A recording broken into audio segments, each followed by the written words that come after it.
Sa pag-upo naman ni Governor Jim Hataman bilang gobernador ng Basilan, inilunsad nito ang isang all-out war laban sa Abu Sayyaf.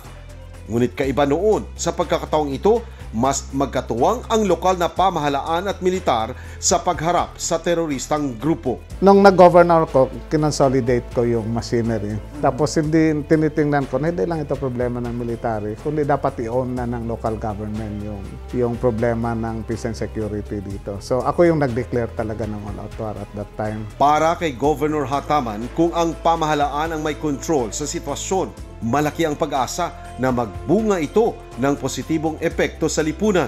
Kaya pinapakita ng dominance ng gobyerno doon sa may control siya sa situation. Otherwise kasi i-question always yung capability ng government.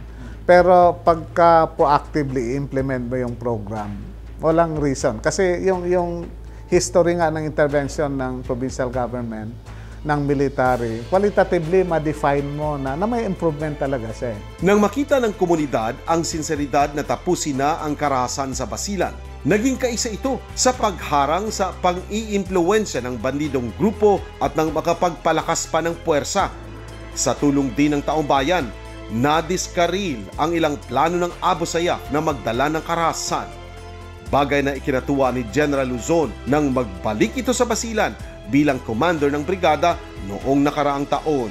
When I was told na dito ako ma-assign as a brigade commander, excited ako and I always look forward na bumalik dito as a commander. And nung early on, nakita ko na malaki na talaga yung pagbabago. And of course, this is a new challenge. Ang challenge ko ngayon is how to sustain this. Kasi peaceful na nga yung Basilan and it is a very tall task to sustain yung peace. Ang pagpapanatili sa kapayapaang nasimulan ang pinaghugutan ni Brigadier General Luzon sa kanyang pamumuno sa aspetong pangsiguridad ng probinsya. Patunay dito ang matagumpay na pagkakapuksa ng militar sa isa sa pinaka-notorious na Sulu-based ASG sub-leader at bomb expert na si Mundi Sawadyaan na nooy nais mamalagi sa Basilan. Pahiwatig lamang ito na wala ng puwang ang terorismo sa buong lalawigan. Tingin ko may pag-asa eh. Huwag lang talaga tayo parang ang ibang mga kasamahan natin. Ang hinahanap yung negative eh. Sa akin napakasimple eh.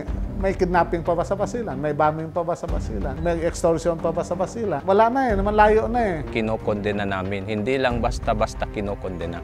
Ang Ulama Council ay gumagawa ng advokasya upang itong mga ganitong gawain ay iiwasan at nililinisan namin ang mga utak ng mga kabataan na itong mga ganitong gawain, pambobomba, kidnapping, mga suicide bombing, abducting civilians, ito ay hindi parte ng anumang batas ng Islam.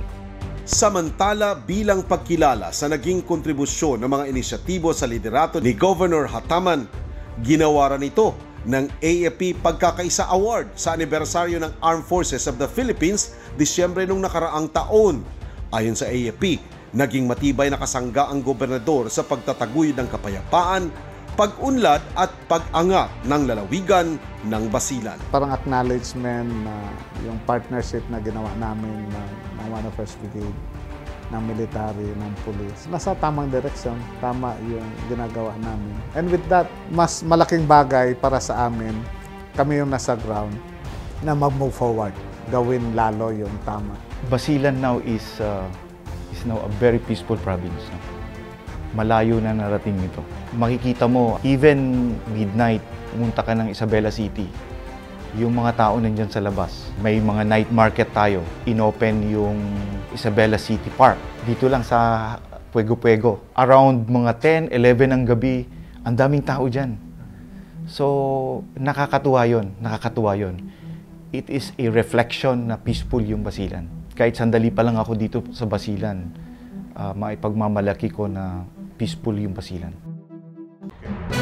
Magandang gabi, Pilipinas!